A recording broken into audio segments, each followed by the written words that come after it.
Hello दोस्तों, express live 24 news channel में आप सबका स्वागत है।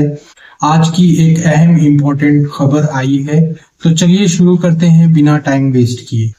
ఎందుకంటే ఎలక్షన్ల ప్రచారం అయిపోతుంది ఇంకొక అర్ధగంటనే ఇక ఈ అర్ధగంట తర్వాత యూసుఫ్ కూడా గల్లీలలో మైకులు బంద్ అవుతాయి, లొల్లి బంద్ అవుతుంది, ఇంటింటికి వచ్చుడు బంద్ అవుతుంది, ఓటు అడుగుడు బంద్ అవుతుంది, అన్ని బంద్ అవుతాయి।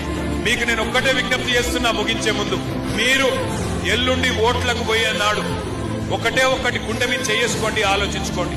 ఈ మైకుల లొల్లి బంద్ అయినాక, ఈ మొత్తం ఓట్ల లొల్లి బంద్ అయినాక, ఓట్లు అడిగే లొల్లి బంద్ అయినాక గుండె మీద చేసుకోండి, మీ కుటుంబ సభ్యులతో కూర్చోండి, ఆలోచించండి। 10 ఏళ్ల కేసీఆర్ ప్రభుత్వం బాగుంటే మాగంటి సునీత గోపీనాథ్ గారికి బ్రహ్మాండంగా కారు గుర్తు మీద ఓటేసి గెలిపించండి, లేదు అనుకుంటే మీ ఇష్టం। కానీ ప్రజాస్వామ్యంలో తీర్పు చెప్పాల్సింది మీరు, న్యాయం చేయాల్సింది మీరు।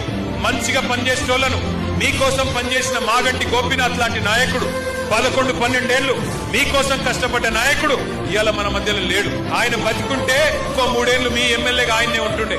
అనుకోకుండా ఆరోగ్యం బాగలేక ఆయన చనిపోవడం వల్ల ఇవాళ ఆయన శ్రీమతి, ఆయన భార్య, ఆయన పిల్లలు ఇవాళ మీకోసం, మీ మద్దతు కోసం ఒక ఆడబిడ్డ మీ ముంగటికి వచ్చింది, గోపీనాథ్ భార్య। మరి ఆమెను ఆశీర్వదిస్తారా లేదా మీ చేతుల్లోనే ఉంది? అవతలోనిచ్చే పైసలకు ఆశపడతారా? 3 ఏళ్లు మళ్ళొక్కసారి కాంగ్రెస్ కి ఇచ్చి మళ్ళా మన జీవితం ఖరాబ్ చేసుకుందామా? హైదరాబాద్ ను ఖరాబ్ చేసుకుందామా? మళ్ళీ మాయ మాటలు నమ్మి మోసపోదామా?